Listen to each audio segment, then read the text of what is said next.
How do you share the gospel with your kids? Let's talk about it.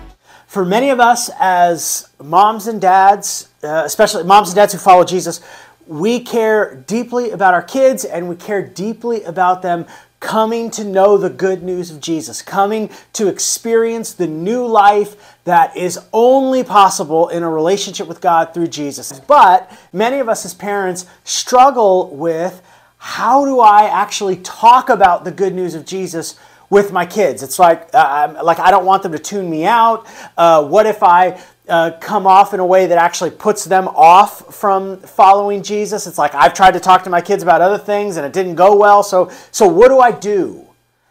How do I have a gospel conversation with my kids that actually points them to Jesus and doesn't maybe push them away? I wrote some things down, and so I just want to share those with you right now. So the first thing I wrote down is passionately follow Jesus yourself. I think that might be the most important thing. That as it relates to sharing the gospel with my kids, I want to be a person who is passionately pursuing Jesus, who's passionately following Jesus, and my kids, they get to watch. They get to be a part of it. They get to see that dad loves the Lord, that mom loves the Lord, and they are passionately pursuing Jesus. That makes such a huge difference, I think. Number two, learn the gospel. This is a big deal. If you wait if the first time that you share the gospel with somebody is when you're sharing it with your kids, well, you're going to be all over the place. So become fluent in the gospel. And for some, that starts maybe with just learning a simple gospel presentation like the Romans Road or John 3:16 or Way of the Master. There's lots of different things out there, right? That it's like, hey, here's just a step-by-step thing to learn the gospel. What I recommend is pick one and memorize it. Pick one that resonates with you, that is faithful to, that is the actual gospel, right? And learn it, memorize it, commit it to memory, and then share the gospel with people. Become fluent in the gospel so that when you talk to your kids, you don't have to try to guess, oh, what am I supposed to say? What am I supposed to think? No. You're fluent in that. You know how to share the gospel. So step two, learn the gospel. Okay, number three, talk gospel often. Right? So make talking about Jesus, talking about the gospel, talking about your faith in Christ, make that a normal part of the conversation in your family. Right? So it's like if it's not, right?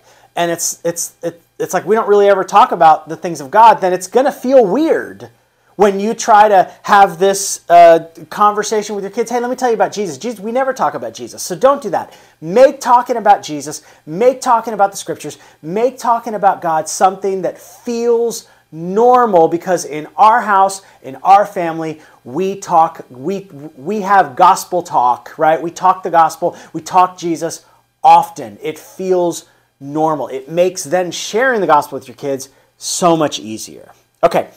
Number four, I recommend that as a family you have a regular Bible time. Now, when my kids were little, this looked like bedtime, right? I would go into the room and we would read from the scriptures, and I would talk to them about it, and we would pray together, and that made such a difference in being able to share the message of Jesus with my kids in a way that they understood and in a way that they were open and receptive to. And so that the way that looks probably changes as your family dynamic changes, as kids get older and all that kind of stuff, but make it a priority to have a regular Bible time as a family. Number five that I think is helpful is get your kids around gospel people. Like, you want to try your best to build relationships and friendships that get your kids surrounded by folks who know the Lord and are passionately following Jesus, and they can look at their lives and see the fruit of following Jesus. It's like it makes the gospel so much more credible and it makes it more normal. So surround your kids with people who know God, who love God, who are following Jesus. And then this dovetails right into number six, is make church a priority. As a family, I know that there is so much that is competing for your time and competing for your attention, but I would encourage you, right, if you want your kids to grab hold of their faith, to grab hold of the things of God, to grab hold of the gospel, I think a big part of that is making church the normal rhythm in your family. Hey, we are there on Sundays, and sometimes that means we miss games because we're worshiping together as a family, and we're getting them surrounded. They're hearing the message of Jesus. They're interacting with other believers. They have other adult mentors in their life that are pointing them towards Jesus. It is a big deal. Last thing, number 7, and this is more kind of drawn from my youth pastor days, but I think this is so important. I think as parents, as a dad, this is what I have to keep reminding myself, that my responsibility, my conversation about Jesus is not a one and done kind of thing. I want to keep representing Jesus to my kids at every age and every stage of their life. That as they grow, right, I want them to learn, hey, as a kid, Jesus is the answer.